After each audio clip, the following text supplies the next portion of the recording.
Programang ito ay rated SPG, striktong patnubay at gabay ng magulang ang kailangan. Kumpiyansa nga si David na maaga niyang matatapos ang pag-deliver ng mga kargamento sa kanilang bagong kliyente at makakauwi agad siya ng San Dimas, ngunit hindi ito mangyayari dahil sa kanilang pagpunta sa bodega ay ang araw mismo kung saan sasalakayin ng mga Red Phoenix ang isa sa mga warehouse ng mga Montenegro, kung saan sinira lahat ng mga ito ang mga kagamitan sa kinuha ang mga droga at pera. Kaya naman dito galit na galit si Ramon, ngunit wala siyang ideya na Red Phoenix ang may gawa nito dahil mga bagong mukha nga ang inutusan ni na Angkong at Royce sa pangunguna ni Lucio. Sinubukan naman lumaban ni David at Bullet at 10 ng kanilang mga tauhan, at dito nakita ni David si Edwin kasama ng mga batang tondo.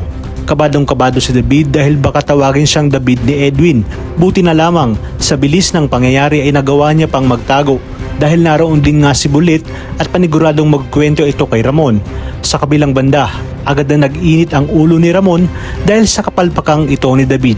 Ayon sa kanya, hindi pa kayang kontrolin ni David ang mga ganitong klaseng sitwasyon at wala umanong Montenegro na mahinang nilalang. Agad niya nga ang tinanong si David kung sino ang mga sumugod sa kanilang laboratorio. Hindi naman masabi ni David na isa si Edwin sa mga sumugod dahil baka tuluyan na nga siyang mabisto. Lingid sa kanyang alam na namukaan ni Bullet si Edwin at ipapareview nga ni Ramon ang CCTV kung kaya't makikita niya ang pagsugod ni Edwin at mga batang tondo kasama si Lucio.